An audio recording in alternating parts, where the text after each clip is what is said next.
warahmatullahi wabarakatuh. Waalaikumsalam warahmatullahi wabarakatuh. Alhamdulillahirabbil alamin wassalatu wassalamu ala asyrofil anbiya'i wal mursalin wa ala alihi wa sahbihi ajmain. Amma ba'du. Pertama-tama marilah kita panjatkan puja dan puji syukur atas kehadirat Allah Subhanahu wa taala yang telah memberikan kesempatan kepada kita untuk dapat berkumpul pada siang hari ini. Sholawat serta salam kita curahkan kepada Nabi besar kita, Nabi Muhammad. Saudaraku kaum muslimin yang saya cintai, pada kesempatan ini saya akan membahas tentang kelemahan iman sumber kerusakan akhlak. Seiring dengan kemajuan dunia yang serba gemerlap dan serba indah, membuat manusia semakin tergoncang, terutama tergoncang akan keimanannya. Adanya kemajuan yang sudah mencapai puncak membuat manusia semakin rakus terhadap kemewahan dan tumpukan harta benda. Dan yang paling memprihatinkan adalah semakin lupa dan tidak ingat lagi dengan Allah SWT. Segala tindakannya sudah lepas dari kontrol syariat. Inilah pertanda bila umat manusia adalah krisis iman. Manusia akan dapat mengontrol dirinya dan dapat memimpin dirinya selama ia masih memiliki iman. Karena hanya dengan modal iman inilah akan dapat menumbuhkan akhlakul karimah.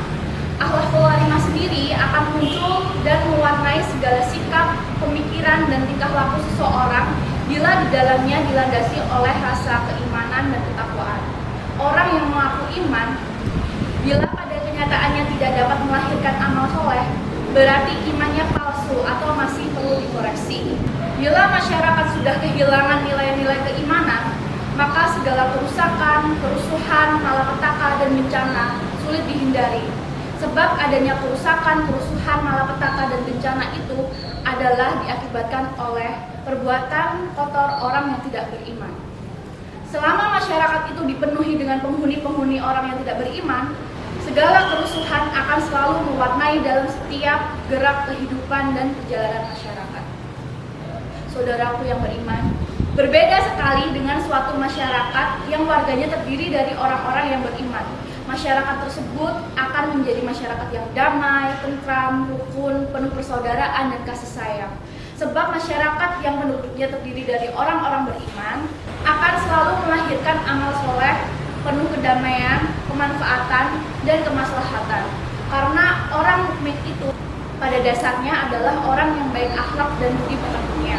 Sebagaimana sabda Rasulullah SAW, akmalul mu'minina imanan ahsanuhum khuluqan, yang artinya orang beriman yang paling sempurna imannya adalah yang terbaik akhlaknya.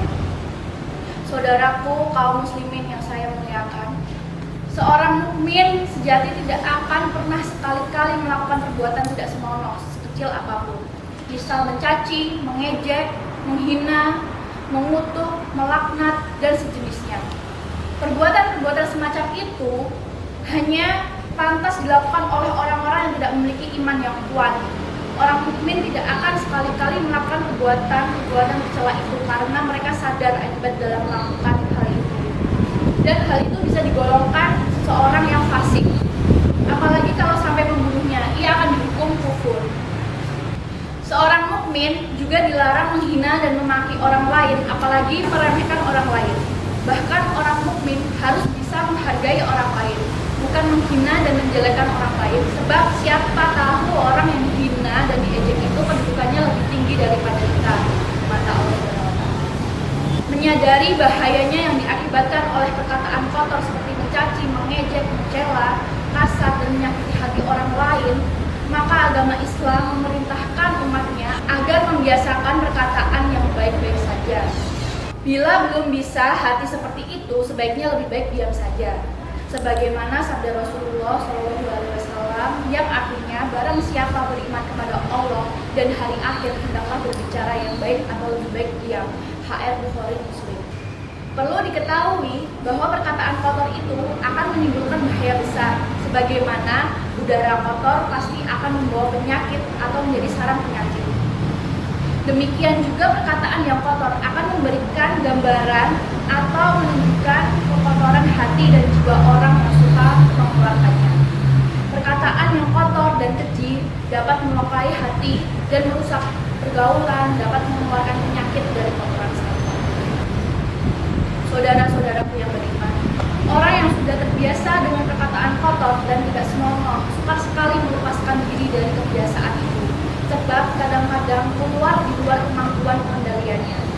Karena secara refleks, seperti nampak pada orang latar, sedang bertengkar atau sedang marah, kalau salah satu pihak yang mengeluarkan perkataan kotor itu meluas kepada pihak lawan, maka pihak lawan pun akan membalasnya dengan perkataan serupa.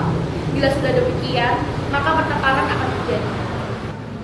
Demikian besar malapetaka yang dapat ditimbulkan akibat perkataan kotor, sehingga Allah mengharamkannya seperti haramnya perbuatan dosa, pelanggaran hak, atau persekutuan Tuhan. Demikian gambaran perbuatan yang dilakukan oleh orang yang lemah imannya, yang menunjukkan perbuatan kotor yang mewakili dalam perkataannya.